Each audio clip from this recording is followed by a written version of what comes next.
short reminder for trustees to please put your microphone on.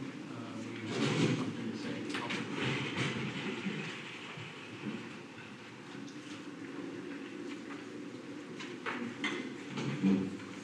I hate to do this without Mr. Ferretta, but we're going to call the meeting to order, and please stand for the pledge. Allegiance to the flag of the United States of America and to the republic for which it stands, one nation, under God, indivisible, with liberty and justice for all.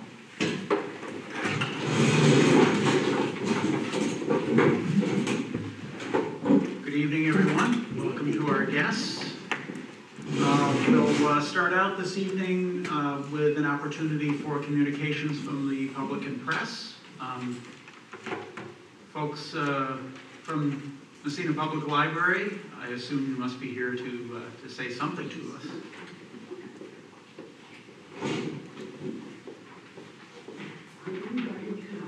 Oh, thank you. Thank you. Where do I go? Just anywhere? Right to the podium, please, Oh, Pat. dear. Wow, there's a beer behind it. I've timed myself, so I should be pretty good. My name is Patty Ryan, and presently I serve on the board of our municipal library, and I'm running to continue to serve in board capacity of newly formed school district library. I'm known to many of you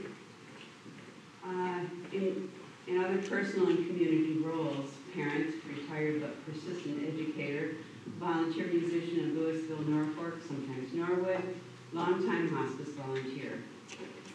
Like you, as our local school board, the library board falls under the state ed department.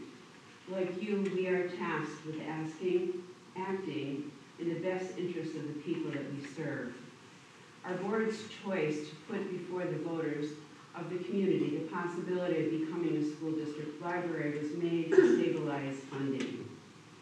We're grateful for the ongoing support of the town of Massena as our sponsoring agency, and to the Warren family who gave this community its beautiful library building. However, in these challenging financial times, that support has dropped to a level that is unsustainable. Our library is currently funded at the same level as 2001.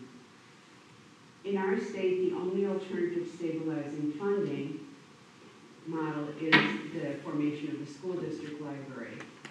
We recognize that this is not a perfect solution, but it is the only one available to us. The formation of the district library, yes, involves an additional tax line to appear in the school tax bill. However, as was noted at last week's meeting, this does not connect the school district to the library in any way except as the fund collector. The school district library would function independently of the school district and independently of the town, governed by its own elected board of trustees and managed by a qualified librarian. On a personal note, I would like to ask the voters to consider the tax dollars directed to the library provide a broad range of services available to the entire community. The library is a site used for lifelong learning. It hosts community activities such as art shows, author visits, informationals, book groups, knitting and sewing groups, music performances, meetings, and more. Paper copies can be made, faxes can be sent, and old home movies digitized. Books, DVDs, and magazines can be borrowed, newspapers read, computers used. Even if my home is valued at $200,000, my tax of about $200 for a whole year is less than $1 a day. The cost of a book averages about $25. As an avid reader, just my personal, I might read books amounting to that value in a month's time. As a library patron, I can read to my heart's content at no cost, and I have the added value of interacting with library personnel and other community members in a very welcoming environment. Thank you. Thank you, Mrs. Ryan. Any other comments before the board this evening?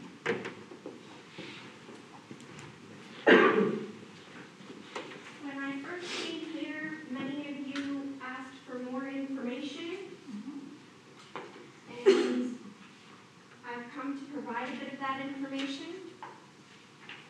Thank you. What you'll see on the top is a graph of our funding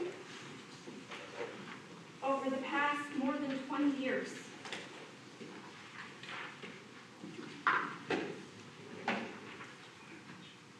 You can see on this what Patty has already said, in that our funding now is the same as it was in 2001. If you need any reference for that, in 2001, milk was about $1.50 a gallon. Gas was less than $3, and 3 years later, I paid $4.50 with all utilities for an apartment, and all of that seems like a steep rate now. But we're still functioning under that. The second page of this is just pictures. This is just from this year. These are things that we've done. You can see the creativity of the kids who are participating in Lego Club. You can see the adults who have participated in our basket making. In the third picture on the top, that's the Cerebral Palsy Association. They come to the library every single week and play games and just enjoy themselves. And it's really beautiful to see, actually. In the second row, the first picture, that was Bring Your Kid to the Library Day. And it was a really great day. The kids got together and made a felt pizza. It was adorable. The middle picture in the second row, that was an author visit that we did recently with Catherine Schmuck, the ship-to-shore chef. We had 58 people for that event, all packed into the library, and it was a fantastic event. The next two pictures are teams from our Battle of the Books contest. That was an amazing trivia contest where they read books and they answered questions about them, and this was an educational experience that they had at the library. In the middle on the bottom row, and actually the one after that, is the sewing class. We have a monthly sewing class where families come in, often parents and children, to make and design just cool fabric projects. They learn how to sew there. Another learning opportunity.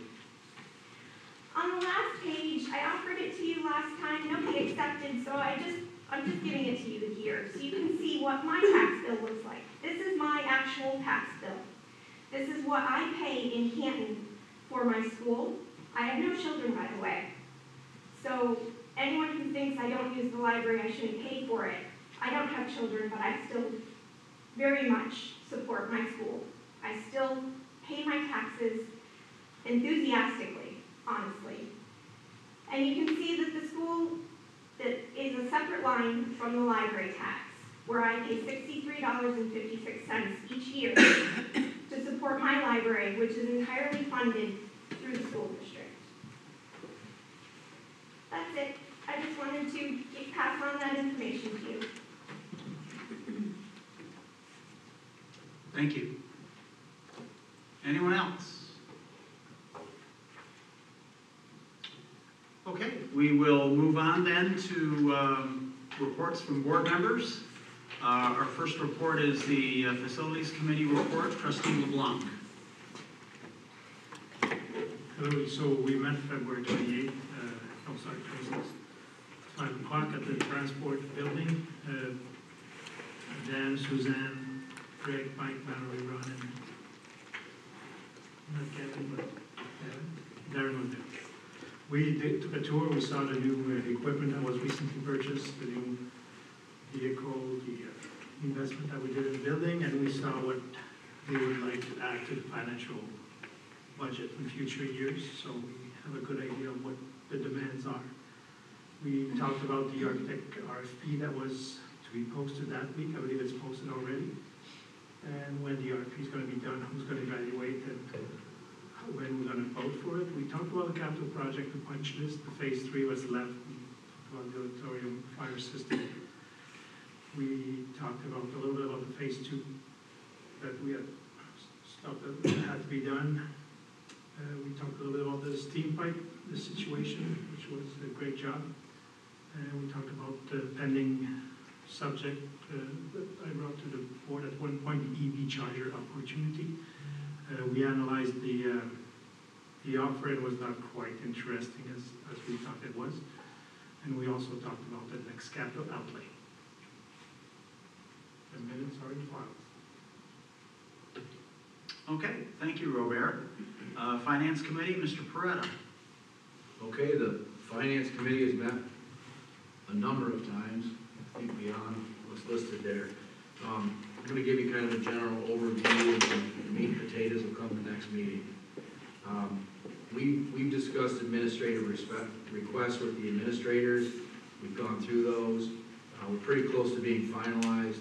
We're waiting on the state budget on the to give us an idea. That'll be April 1st to finalize the revenue side.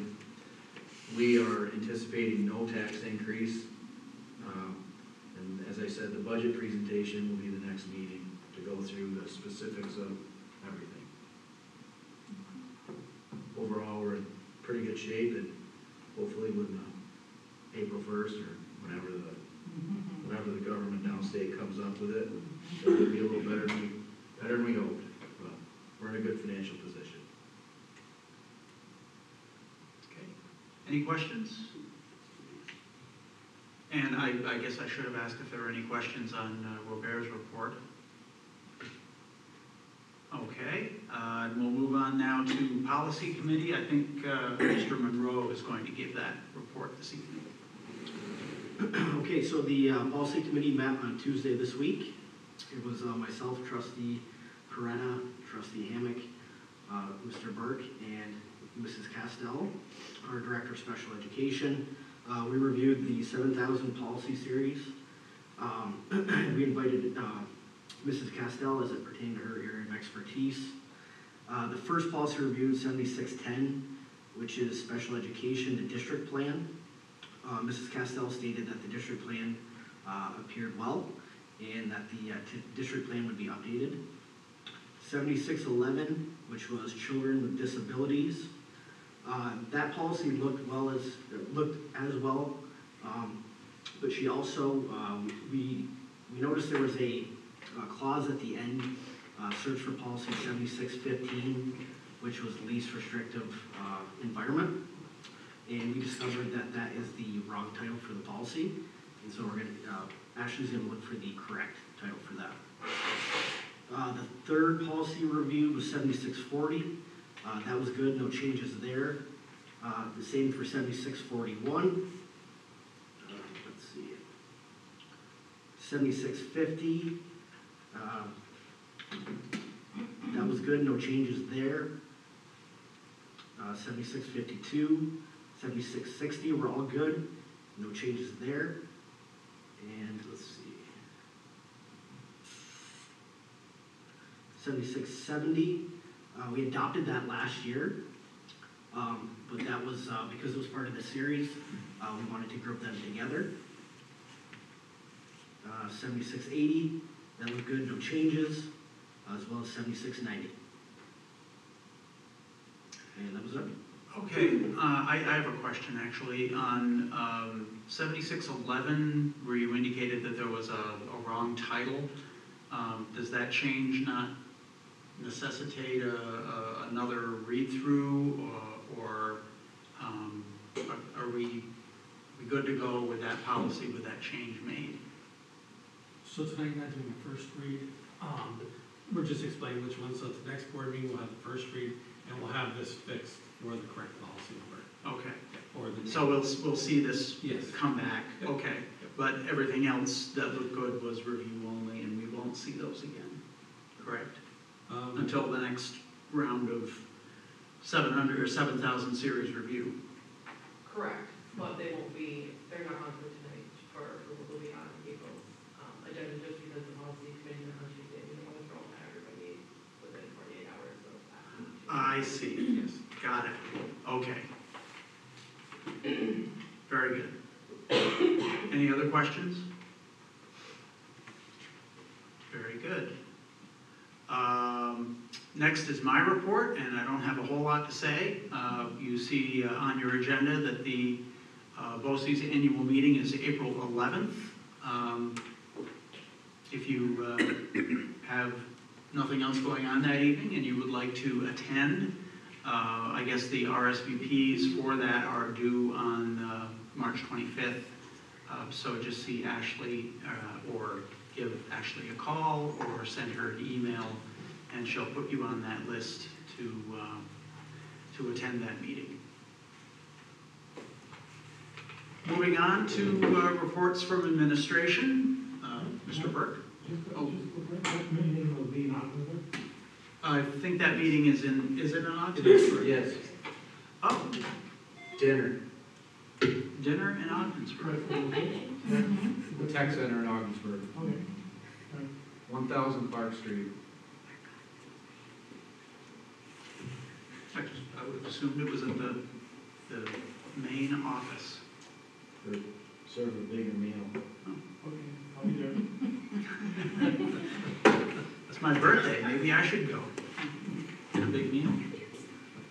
Mr. Burke, take it away. All right, so my pleasure to introduce Kristen Caladuso Martin, who is not just only our community schools coordinator, but also our food service department director. So she's going to present on food services and also touch on plant-based meals.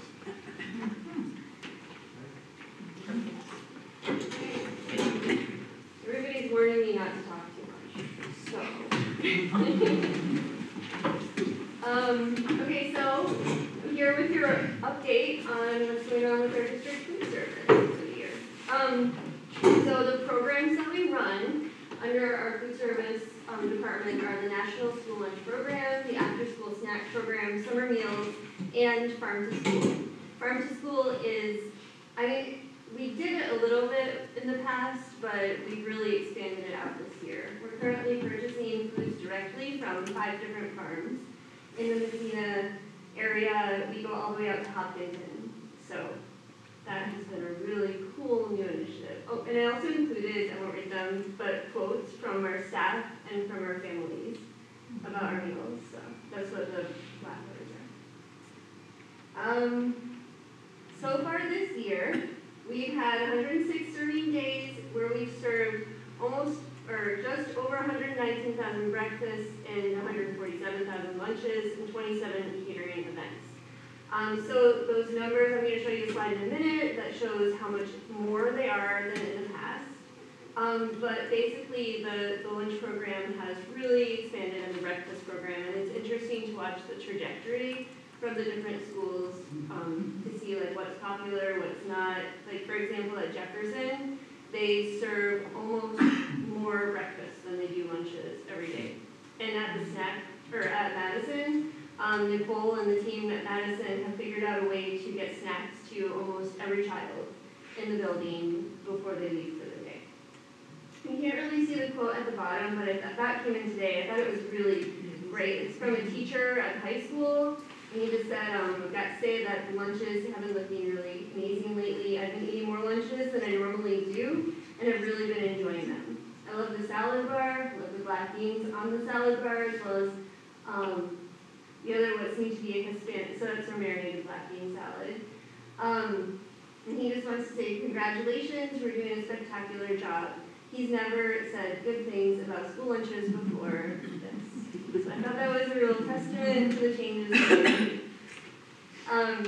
So here's a slide showing our stats from the last few years. So the 2021-22 numbers are probably the closest to look at because that's when we were doing free meals during COVID. And now we're doing CEP. So we're continuing to go up. I'm sure we'll hit our top at some point, but we've been doing really well and working really hard. So new this year, CEP has been a real game changer for us.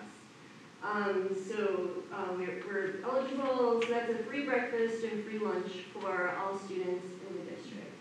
We're also, yeah? Sorry, I don't know if you want questions as Yeah, you're please, going, please, please, but I just don't want to forget. Yeah. Can you talk at all about the future of that program? Of CEP? Yeah.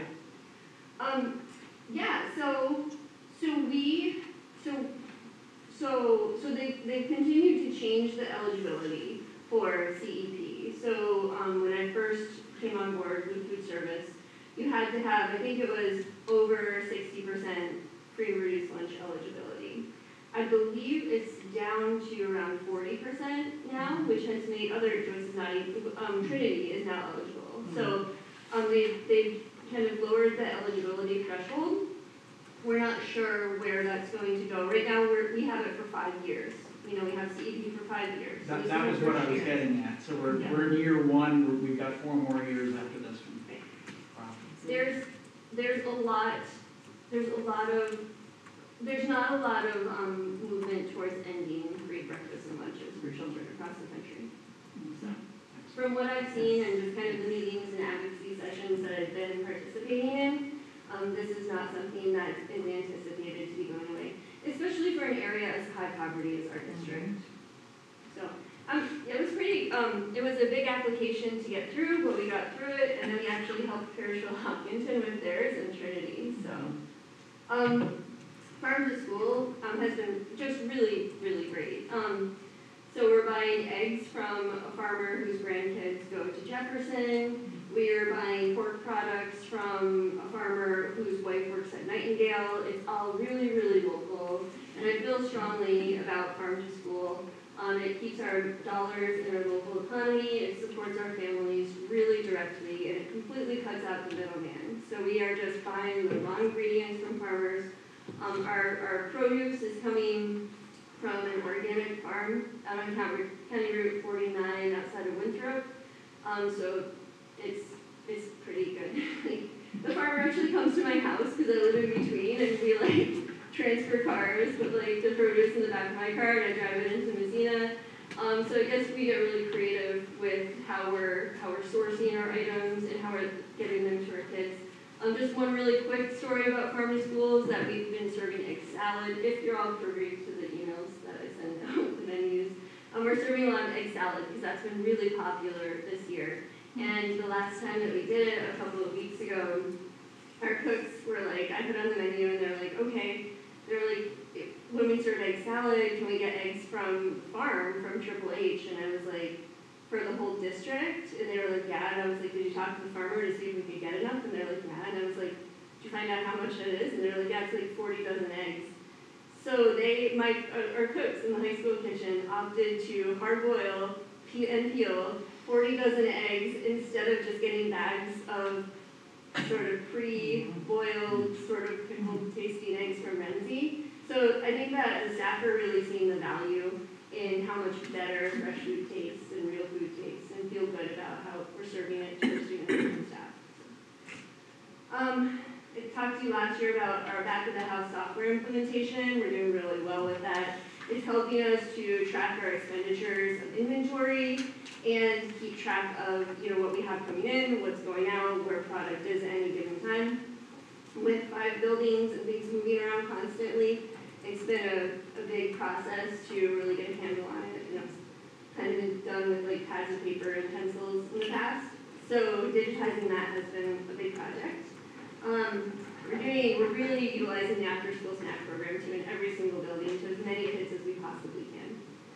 And then our lunch menu has been changing.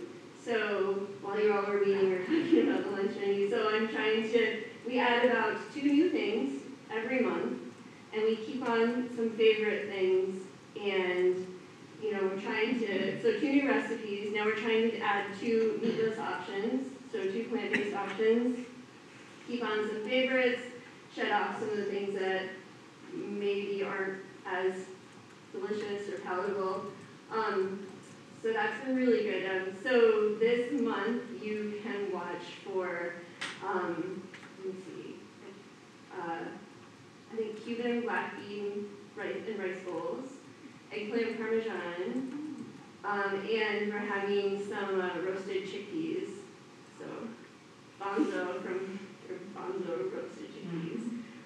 We have to serve peas or beans once a week to the students, and in the past we always served vegetarian beans or baked beans, but now the kids are eating hummus, they're eating roasted chickpeas, they're liking it. This marinated black bean salad has been really popular and everybody loves it.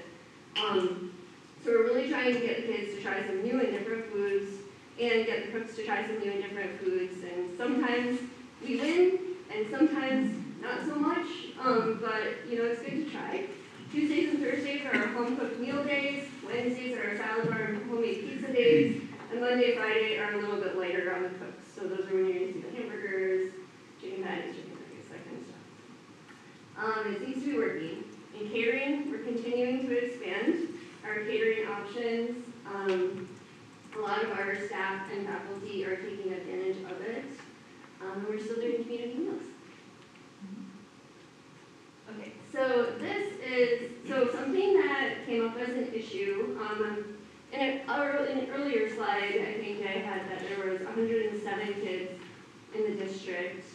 that have allergies. So we had to figure out, going to CEP, how we could accommodate as many students as possible. So I worked really hard trying to figure out like what other districts around us were doing. Ended up working with with Boulder City School District to see how they were handling this. And this is actually comes from one of our teachers who has a child with very serious allergies. And they said, let's make this accessible for everyone so that any kids can eat the foods if they're able to. Ashley, would you mind? So this is so we have our standard menu. This is actually our carbohydrate and allergy menu. You can see the carbohydrates on there. And if you click on it, all of those hyperlinks actually lead to individual menu items so that you can see exactly what's in the item. So links to the nutrition spec sheets and the recipe. So that if somebody has a soy allergy, or if they are allergic to dairy or wheat, they can see exactly what's in the item at any time. It was a lot of work to set up the first few months, but we really got it down. And actually Boulder is adopting this from us, so that's pretty cool. So I'm pretty proud of that. We have 5 schools, they have 64.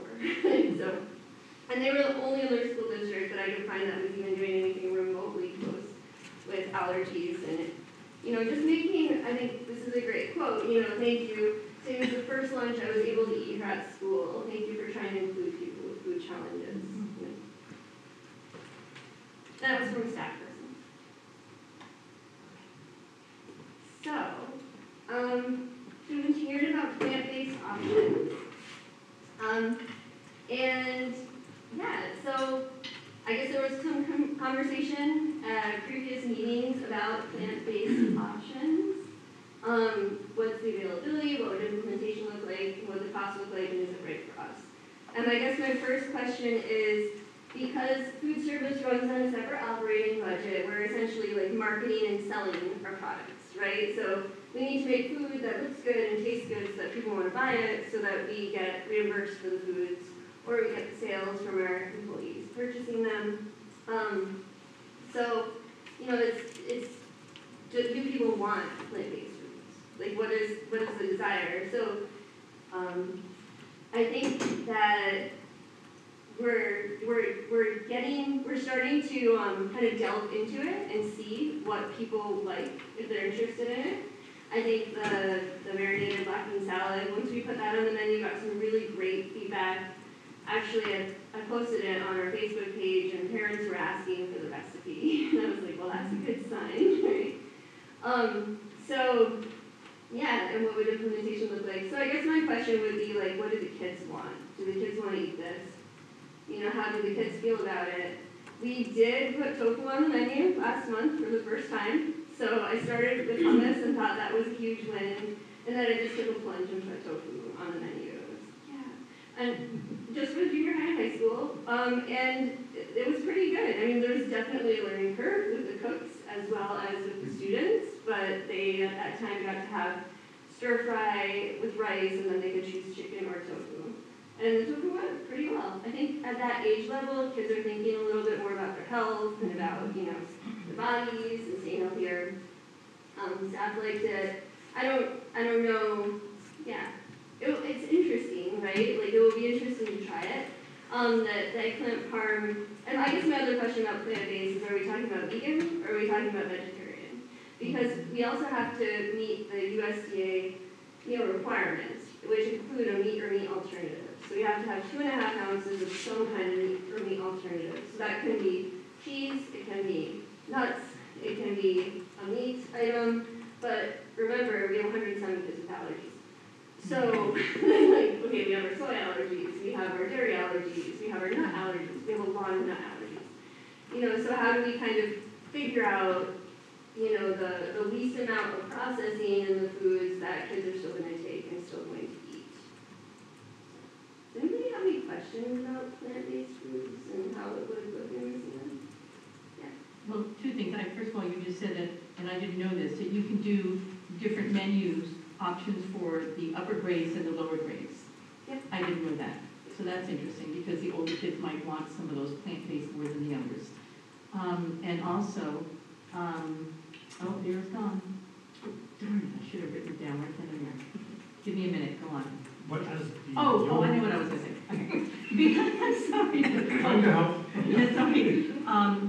Because, okay, you had mentioned, you know, like we're trying it at home, like we try it once a week, but it's different in a family where we know our allergies, which are none, we're lucky, but it's different cooking for 3 or 4 people than it is for how many? 1,400. And 107 with, so we have to be aware of your limitations and the government guidelines as well. So I understand what you're going through. You know, I think we've had a lot of success this year with providing kids with as much choice as we can. And they, you know, especially the high school kids, do really well. Like our salad bar is incredibly popular, and then we're adding our farm fresh produce on the salad bar. If there's marinated black beans, you know what I mean? Things like, you know, leftover hummus goes out, and the kids, they don't destroy it. They like to have it. The adults like to have it. Just giving them some choice seems to work out really, really well, because then we're allowing them to pick what they want to eat. And that's where the balance has to come in, offering a choice, but making it still reasonable for you to cook and to make money. Right, yeah, with the staff we have. Yeah. Yeah, I mean, in a perfect world, right, like if we could like, you know, make this perfect for us, I think what would really drive plant-based options would be to increase the reimbursement for the meals that are plant-based, and nationally, that would make schools be more inclined to offer plant-based meals, because then they get more money back for offering the plant-based meals. I don't think that would necessarily happen. What's that? Eliminate your risk. Yeah, it would. Because right now we get, I think it's $4.17, or maybe, $4.25 for each lunch that we serve. Back from the federal and state government.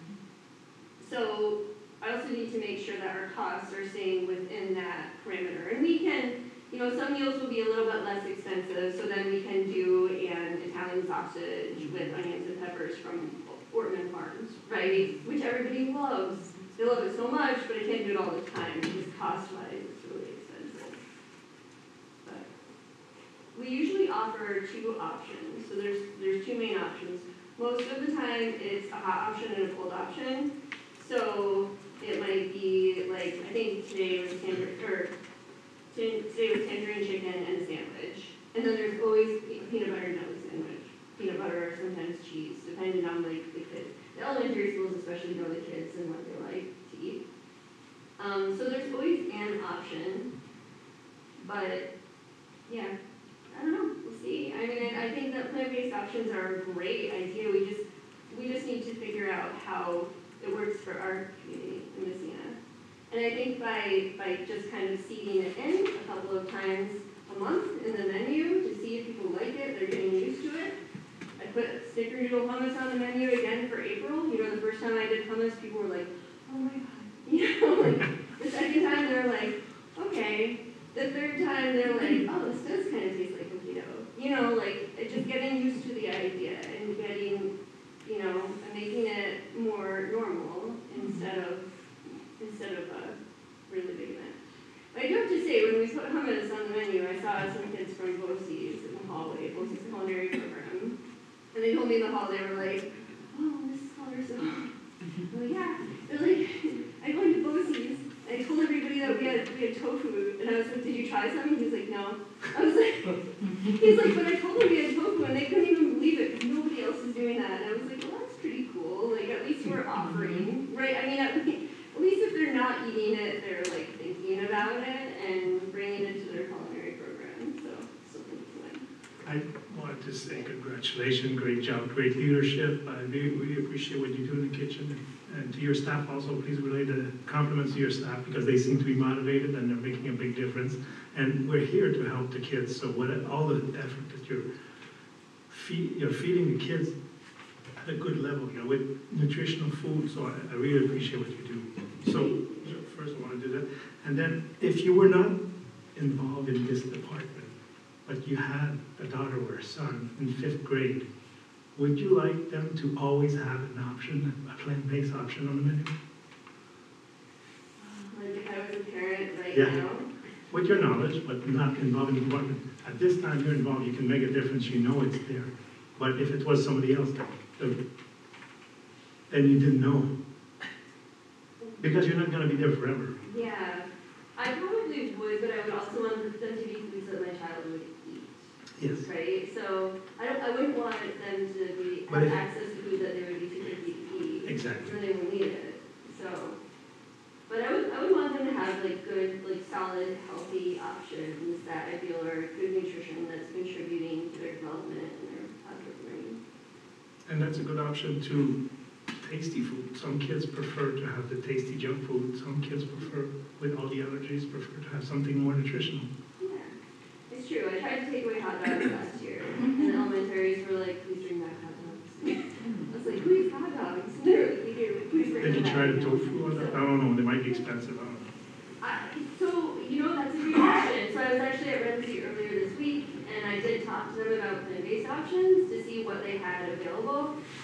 But it's all super processed, right? It's like tofu, it's like breaded nuggets, and I was like, well, this isn't really real food either, I don't know if it's better. It's not even. Yeah, it's kind of finding a balance to just try to get them to eat food that they'll eat. That's also good for them.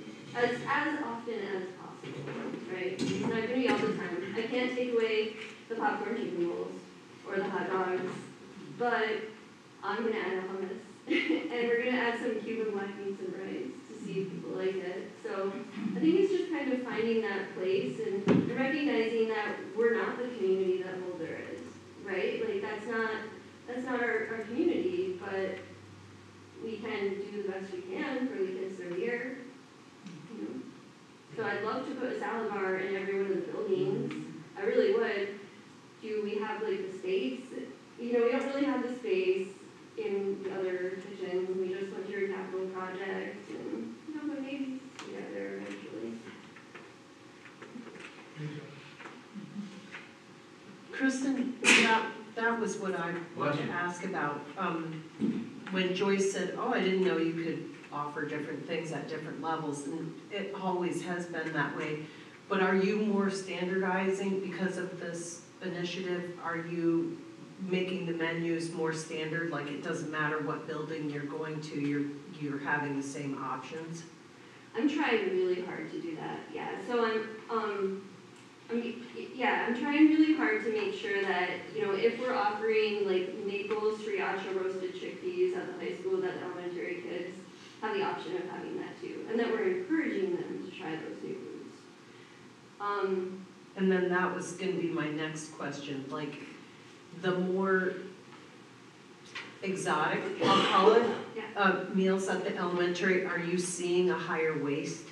Like what is your food to waste ratio when you bring something new or something spicy in where, I just remember my son, myself, tastes change as you get older and you tend to expand your palate a little bit more, so I wondered how that was working. The high schoolers are definitely the easiest group to Sure. feed. Like they are so good about trying new things. Sure. The elementary students are tougher. They like the foods that they're really familiar with. They like the marinated mushroom salad. Everybody loves that, and we put jalapenos in it. At first there were debates about whether or not to make the foods a little bit less spicy or less flavorful, but we just, we make the standardized recipe, and that's part of that is because of the allergy menu. So if nurses or parents are making decisions based on that, then we need to stay true to that, that's available. So are the portions smaller? Like, is that what you're, okay, it's a really spicy salad, so you're going to get, 2 tablespoons instead of, as much as you would give an older child. Well, so we have required amounts that we can give, that we have to give in order for it to be a reimbursable meal. So that is based on the child's age and grade level. Okay. So they vary. But so kids, in order to have it be a reimbursable meal, lunch, they have to choose 3 out of 5 items. So there's a dairy, a milk, a fruit, a vegetable, and a grain. So they can opt not to get the opt not to get 2 of the items and opt to get 3. So most of the time they get a milk, most of the time they get a grain, most of the time they get the meat or meat alternative. We do encourage them to get fruit, and they're pretty good about the fruits. The students love fresh fruits. Sure. And also crunchy veggies. So the crunchy veggies turn up on the menu a lot. We get those from the farms, but we also get those through the Department of Defense. It's government funding that comes to us, and they give us really nice veggies. So I guess what I would say is that the elementary students have the option to choose also. But they have to pick 3 out of 5. And you said they were, I'm sorry, dairy, veggie, fruit, meat, Grain. grain. Yeah. Okay, So in order for us to get reimbursed, that's what they need to Sure. put on their plate. sure. Yeah, but we do encourage them, you know, thank you, buddy. There's probably more waste with some of the more exotic meals. Understandably. And that's why we don't fill the menu with those either. We also keep on familiar comfort foods. Good. So, the board gave the 2 extra hours per kitchen at the elementary school, and I wondered if that was helping to minimize overtime. It is helping a lot. So we've actually been able, so all of our kitchens opted to use those hours for the morning shift because our breakfasts have really exploded. Like, we are serving so many breakfasts compared to what we used to serve. Especially at the elementary, because like Jefferson, those kids, I don't know what you're doing over there, Bill, but like, they're serving like 315 breakfasts out of like 400 kids in a morning. So, you know, the elementary is all structured differently. Some have the kids eating in the cafeteria. Some teachers are okay with the kids bringing it back to the classroom. That's up to them. But in almost, and actually in all of the cases, we've used that extra time to support our breakfast programs. It helps us provide warm breakfast too. You know, they like a hot breakfast sandwich, bagel, you know, that kind of thing. So one of my projects for next year is going to be to revamp the breakfast menu because we're still doing, I think, too many processed foods for breakfast, and there are some really great recipes, you know, that you can do with like oatmeal and like baked, you know, foods, and even breakfast pizza that we can try. So I've just been working really hard on the lunch menu this year. Anything else? So here's some pictures. Yeah, so the bottom picture, Ron agreed to provide all the staff with favorite recipe, the cinnamon rolls that Massena was famous for in the past. So all of the employees got to have cinnamon rolls. That was really popular. And then our shepherd's pie got a lot of love last week. It takes 30 pans, full pans of shepherd's pie to feed the entire district. And people were so happy about it. One of Megan's students earlier, she said that she thought the shepherd's pie was on fire, and we'd be proud of every month. And it was a lot of work. But yeah. So, here's some tips, I think, from Madison, the lunchroom. These are the guys that make it all worth it. And then we also had this great article in the paper earlier this week. You can't really see the headline, but it says Massena school lunch items are so popular with students, families are requesting recipes. And I think that as a food service department, you can't really get any better press than that. You know, that's what we want to see. We want to see people sharing stories and talking about food and encouraging kids to eat the food. So we work really hard on just kind of promoting and marketing, and I always encourage our employees to eat the food as well, because I think that's really good modeling. And the more that kids in school see their teachers and their principals eating the food, then they're like, oh, this must be good, because the adults are eating it too, right? And it is good, you know, it is really good food. Everybody has like different things that they like, but I think that has really helped a lot as well, because then teachers in the classrooms are talking about it, they're posting the menu, they're saying what's for lunch today, and then I've even had some kids write to me and sit down and meet with me about menu ideas that they have, so, you know, they're getting involved in the process, which is great. So next here, what to look for. So continued revamps to the lunch menu, but also substantial changes to the breakfast menu and snack menu. And I already told the employees this, that we're gonna really work on like improving our breakfast menu, snack menu, increasing a la carte offerings is good as well. So I'd like to purchase milk machines where we can buy 5-gallon bags of milk for the high school so that students can choose how much milk they want or don't want instead of having these little cartons. I really, really love the idea of giving kids choice and autonomy where we can, and just letting them choose. I did ask the high school kids if they thought this was a good idea at the junior high, and they just shook their heads slowly. I mean, don't give them the milk machines. So we'll see how it will maybe try it at the junior high. Continuing with farm to school. Really, farm school is great. It kind of tied in with that. There's the state government has a New York 30% initiative where if you purchase 30% of your food from New York State, then you get a portion of the funds back.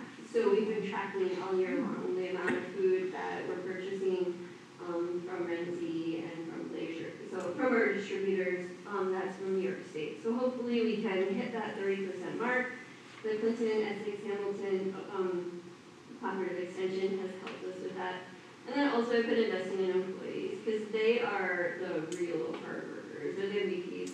When teachers email me with feedback, they're like, I really like that. I thought that was great. I was like, thank you. Tell the cafeteria workers because they are working so hard. And we've come such a long way in the last year. Now if you wander into the kitchen around 7 or 8 a.m. on any morning, you're gonna see 4 or 5 people lined up in rows chopping veggies, all this like beautiful green, and brightly colored food like lined up and getting ready to go. They're listening to music. They're not complaining, they're not pushing back, they're feeling good about the food that they're serving, and I think that egg story is a real testament to that. I think the big change is that the employees want to serve better food, and I think that just getting so much support from the families and staff and from you all has been really great for them. I'm hoping that we can really take our school meal program and make it a leader in the state, at least. So that we can kind of take what we did with community schools and push our food service program out into like a real leadership role. That's where I live tonight. So here's a picture of the strawberry milk that we had for Valentine's Day and Night Young Kids, and that was like really popular as well. Kids loved it because we made it part of the reimbursable meal so that they didn't have to pay extra. That's another tricky thing too, right, is making something nice for everyone, even for the kids who don't have the money on their account to buy extra. They were pretty excited. Actually, all the kids were really, really excited about that. And the kids at Nightingale were asking if they could buy them, if there were any left over. The employees were calling, they were like, can we sell these? I was like, there's any left? I guess you can. But that was kind of a neat thing to do, and I think that we'll be doing that again in the future. And also just working on some other kind of surprise treats for all of the kids that they can all participate in. Thank you for the balancing act that you do. Are there any other questions? Thank you for an extremely interesting food service report. I have no doubt that we're going to be a national leader sooner than later. Thank you, Kristen.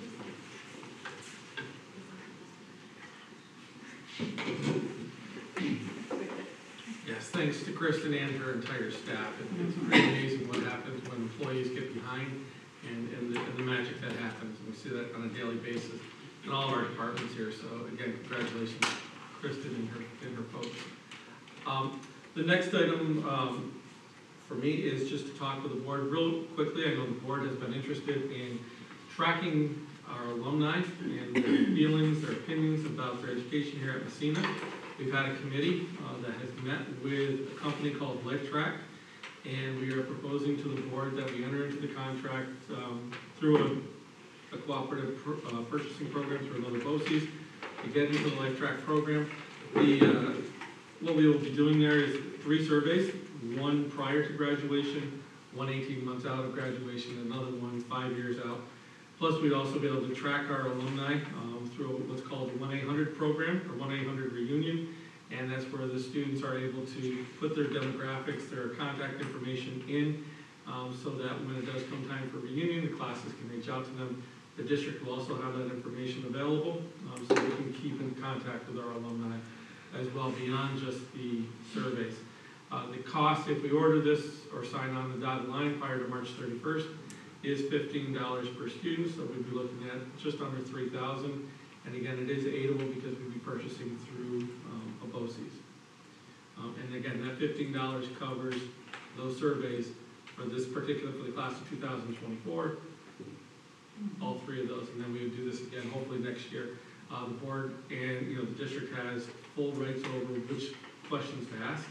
So I'll be asking again the guidance department and the administration of the high school, along with the board, to come up with what questions to throw into the first survey, and then we have some time to work on the 18-month and the 18-month and the 5-year survey. Any questions on that one? I think we saw the company, it's a great company, that's exactly what we wanted. I think it's going to be a success, they have a lot of experience. And again, just so the public knows, their return rate on the surveys after graduation, 60% at the 18-month mark and 50% nationwide on their return for the 5-year surveys, which are really top-notch numbers.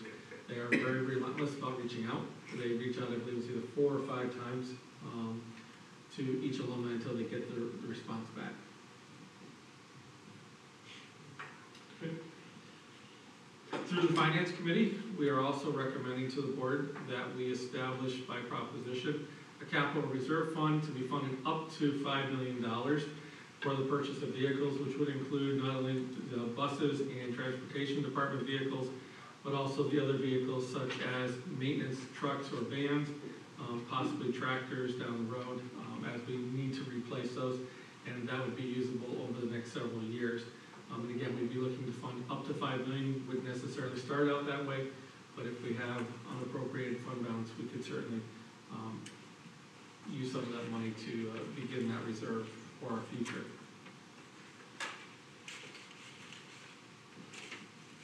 The board has accepted the resignation for retirement purposes of our junior high dean of students, and upon the recommendation of the building principal, I am recommending that that position be reclassified from a dean of students to an assistant junior high principal.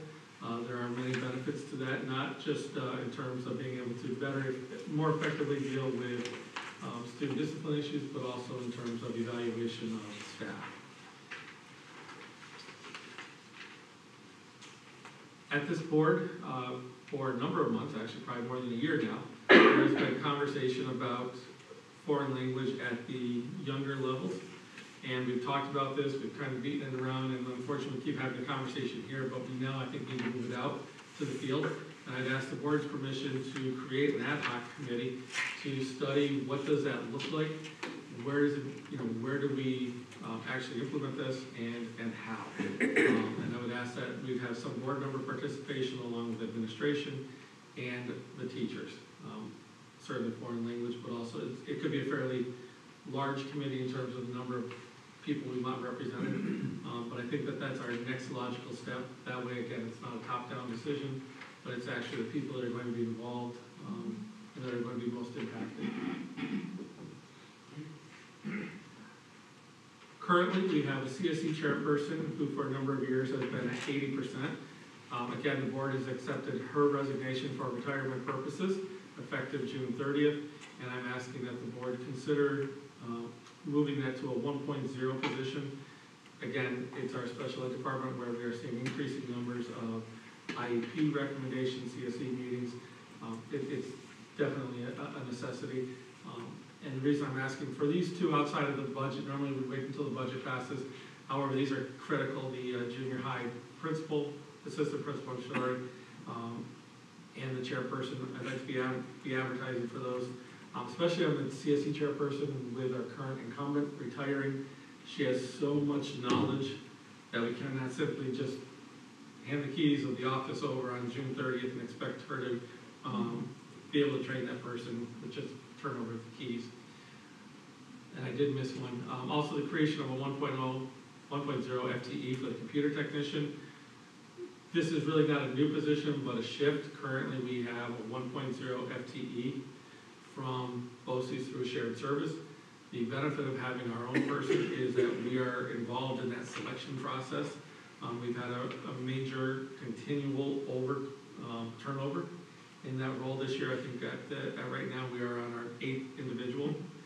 It's just the way of the world right now. But again, we'd like to be able to hire our own, and that person is also here 5 days a week. Whereas with our current service, we have one person for 2, another person for 3. So project gets started, it gets handed over, you lose a lot, so we lose efficiency. And again, we're asking for that outside of the normal budget process to begin that process of selection of a candidate. I'm asking for the board to also support or to accept my recommendation for a 19A compliance support individual contract. The individual is a master's 19A instructor who understands all of our 19A rules and regulations. We should be due for a 3-year audit anytime this year. And what the role of this person will be is to come in and review all of our files prior to an audit, make sure all of our documentation for our bus drivers is complete, accurate, and in the proper order, so that when we do have that audit, we have a very clean audit. I'd like to have a 100% passing rate. Again, it's transportation of our students, it's our safety. It is something that we absolutely have to take seriously. The reason I'm asking for this, it goes back to the issue that we talked about. It's been reported a little bit too much perhaps in the press about our bus driver shortage. When basically this would fall on the transportation director who knows this stuff extremely well, but it's impossible for him to do it when he's driving a bus every morning, every afternoon, and he has about 3 to 3.5 hours in between to get this work done, plus to manage the transportation department. Again, the contract I think is well needed at this point to provide him some relief, but also again to make sure that we are fully on board with our compliance requirements. We have bus utilization requests, 2 from Trinity. One is a retroactive from March 7th, a trip to Titus, and the second one pretty much retroactive. They went to Ogdensburg today for a religious purpose. The PAL has also requested our buses. Again, one retroactive. They had an opportunity last Friday when our students were not in session. As a last minute type idea that they were able to get our children to Malone for bowling. They're also requesting on May 30th a trip to the Seaway Visitor Center. The 4th grade class from Madison is requesting an out-of-country trip to Upper Canada Village on June 7th. And we also have 3 donations of $150 each from the Massena Basketball Association to each one of our elementary schools, and we're very grateful for them for making those donations.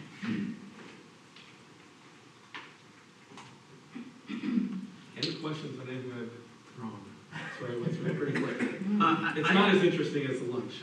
I actually do have a question. I noticed there is no recommended action having anything to do with the life track. I don't know if that's a contractual thing or why is there not some sort of board action required on that? It's really not required. We could do it because it's a BOCES coaster, but I would actually prefer to have the board authorize that tonight.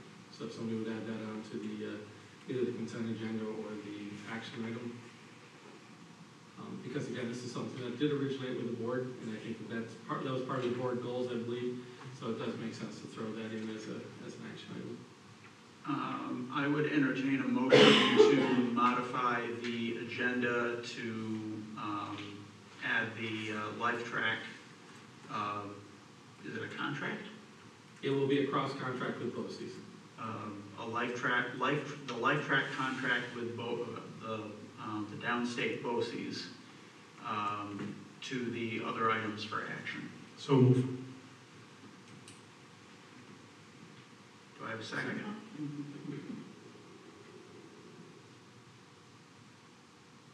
Did we get that second? Okay, sorry. Any questions, concerns, comments? All in favor? I was just gonna say, I think this is a great move. I've been in favor of it. I think this can become even bigger than what it's gonna be. This is And I just, hope this that is it just to does. modify the, Yeah, but I think the whole life track issue. okay, all in favor of adding this to the agenda? Any opposed? Okay. Any other questions for Ron before we move on to recommended actions? Okay, hearing none. First up, we will entertain a motion to do the consent agenda items, unless anyone has any items from the consent agenda they would like to have pulled out for individual action. And if nobody else does, I do. I would like to pull the treasurer's report because there's some, the budget transfer report, because there's some interesting information I think we should know about on that. So I'm going to put that under other items for action. So with that change made, a motion please for the consent agenda. So move. Any questions? All in favor? Any opposed? That carries. Moving on to other items for action, we'll get the extra things out of the way. A motion for approval of the budget transfer report.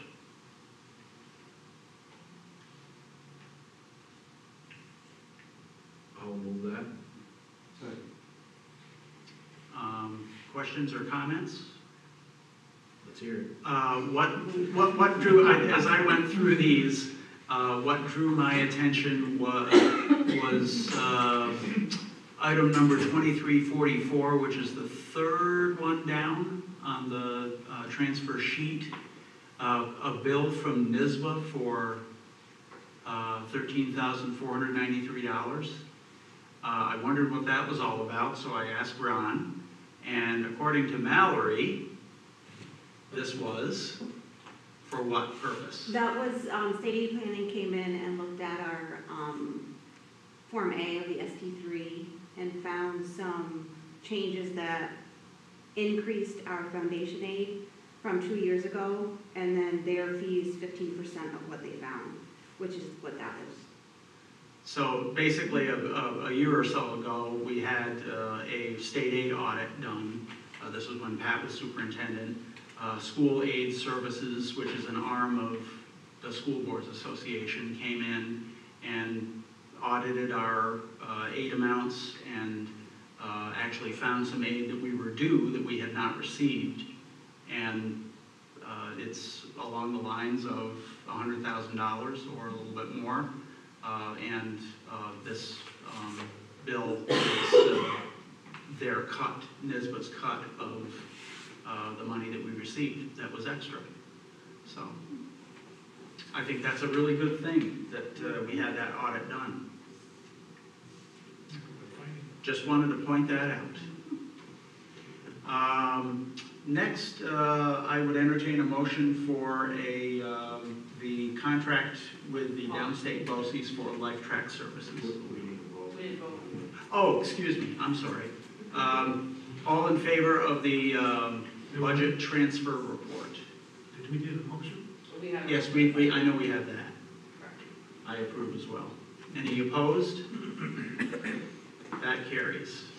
Now moving on to the contract with the downstate BOCES for life track services. So move. Second. Questions or comments? Mr. Peretti, would you like to repeat anything that you just said?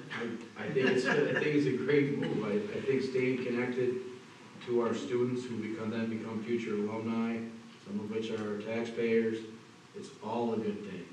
The connectivity back to the school, it can only bring us benefits. We've been beating this around for a couple of years, and it's really great to see some real positive action taken. And the percentage of actual contacts that this company makes certainly sounds like it's going to really pay dividends for us. So we have a motion and a second. All in favor? Any opposed? That carries. Next, we have a resolution for a capital reserve fund for vehicles. So moved. Second. Any questions or comments? All in favor? Opposed? Approval of instructional administrator structure study. So moved. Second. Questions or comments? I think this is going to be a very instrumental thing in looking at our structure. I know that we had talked about restructuring the district some years ago, and I think it's time that we have an outside person, a new set of eyes, looking at how we might be more effective. So I think it's a really worthwhile expenditure of funds. Certainly Alan Paul has a track record of helping us out a lot. He's done great work for us. Any other questions, comments? All in favor? Any opposed? Next is approval to create an assistant principal position at the junior high school. So moved. Second. Questions or comments? All in favor? Opposed? That carries. Approval to form an ad hoc committee to study foreign language. So moved.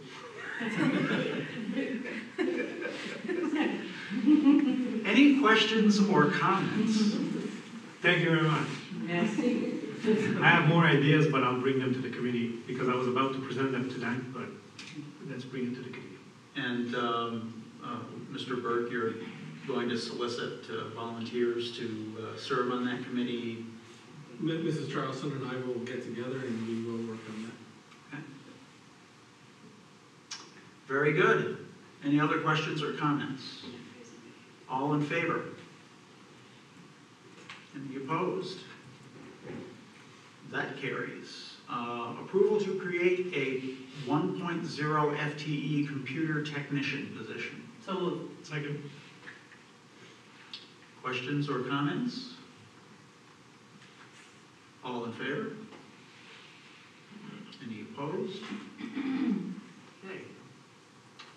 Approval to increase the CSE chairperson from 0.8 to 1.0.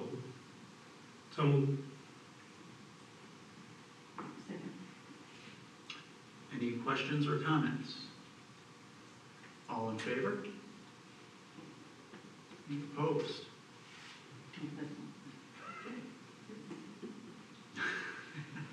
I saw you vote yes. Yeah, okay, good. Approval of the 19A compliance support contract. So moved. Second. Questions, comments? Can you remind me what it is? Transportation. Thank you. Getting Mr. Jock some help. All in favor? Any opposed? That carries. Approval of Empower for Improvement Title Services Agreement. So moved.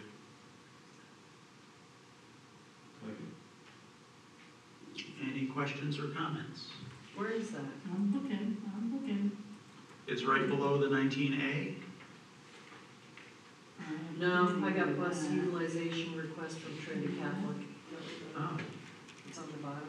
Yeah, under, sorry. Oh, yeah. Can you talk about it? Okay, got it, got it. Thank you. What is this again? Mr. Burke, can you remind us Yes. what that is all about? This is a contract for title services, not only writing but also compliance and state aid reporting with Ms. Katie Lynch. Yeah. Does that sound familiar? Instead of using BOCES, Okay. we're gonna go with the independent contractor. Okay, thank you. And does everybody have that on their agenda? Yeah, it's down, Yeah. Okay. other items for Okay. So we have a motion and a second. All in favor? Any opposed? Okay. Let's see, next is approval of the transportation request for Trinity for the 24-25 school year. Second. Any questions or comments? This is not the bus utilization request, this is the whole shebang for next school year. All in favor? Opposed? Okay. Next is approval of an MOA with St. Lawrence County Board of Elections.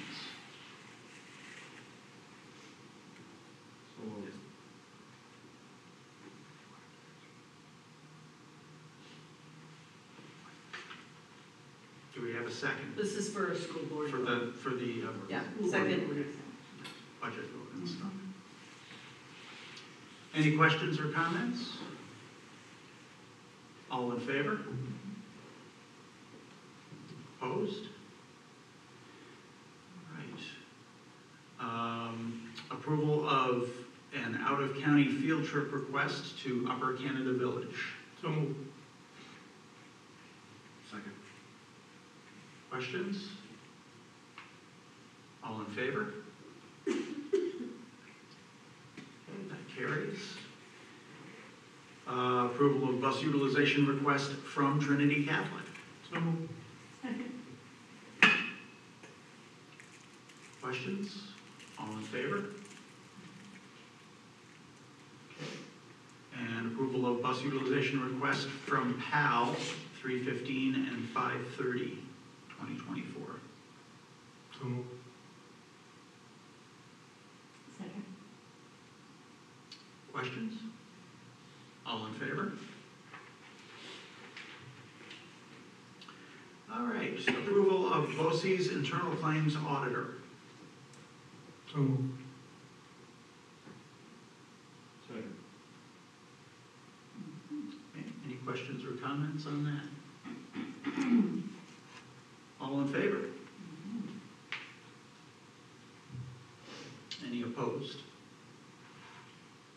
Okay. Internal claims audit report, BOCES, for February. So moved. Second. Okay, any questions? All in favor? Any opposed? Okay. Approval of an MOA with the Massena Federation of Teachers on Freshman Academy. So moved. Second. Questions or comments? All in favor? Any opposed?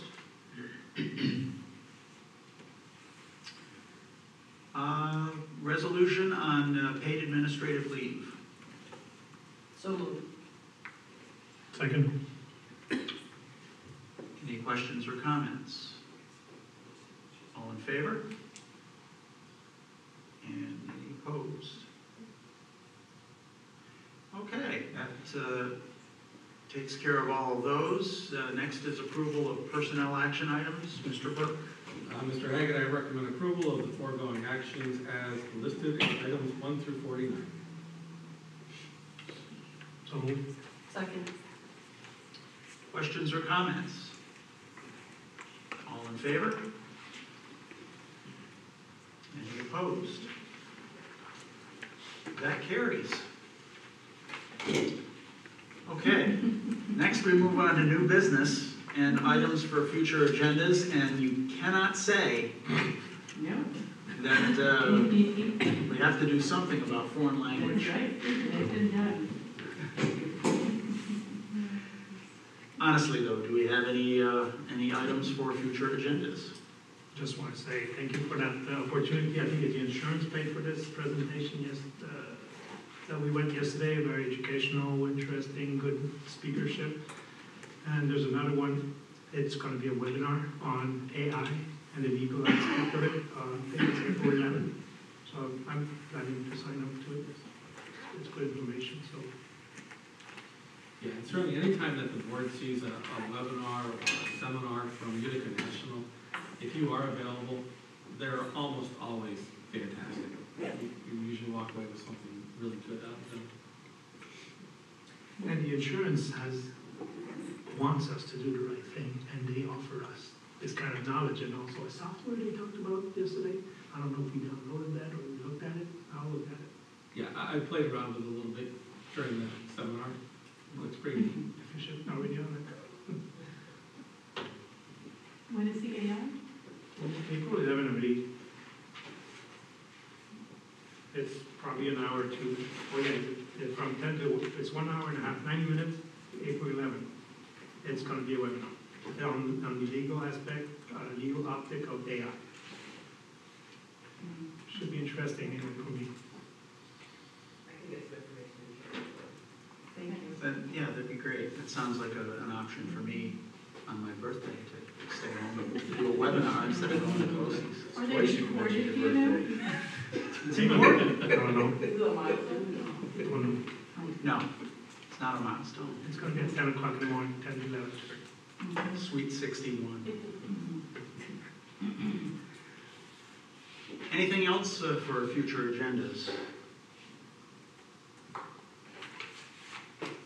Should we talk about asking for another presenter for the next time about tax collection, et cetera? Should we get Ms. Beller in from the town, or should we do that as a different thing instead of a public forum?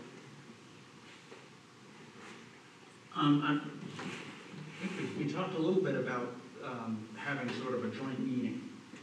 I'm kind of in favor of that. I like that idea. We can certainly ask, and because it is contract negotiations, it may be one of those ones that you do in an executive session. Yes. Okay. Either their meeting or our meeting, Yes. you know, either One one. of them in, or vice versa. I will reach out to the town supervisor. And that way there's, you know, more opinions in the room than just, you know, one person. So could that be before our meeting in executive session? Well, again, I would be in, just to be sort of as equitable as we can to offer to have that conversation prior to their meeting, which is going to be a different day than our meeting would be, and if they're amenable to coming to our meeting, that's fine too. But I would be in favor of trying to be as flexible with them so that we can actually, you know, have the meeting and you know, not be at loggerheads over when it's going to be.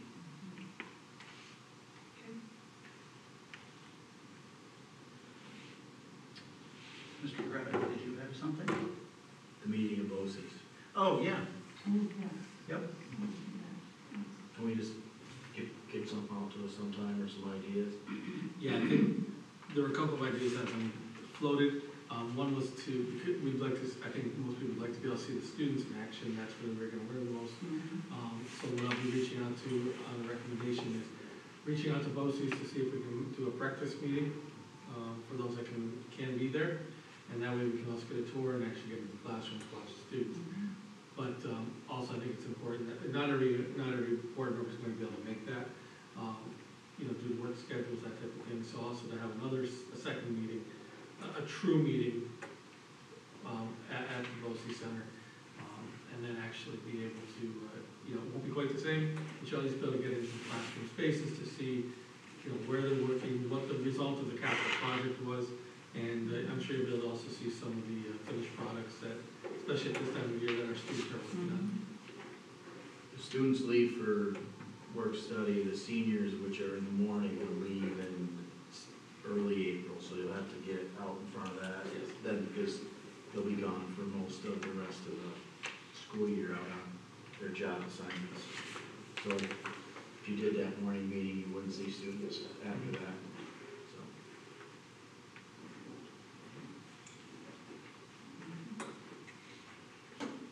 So. Any other ideas for future agendas?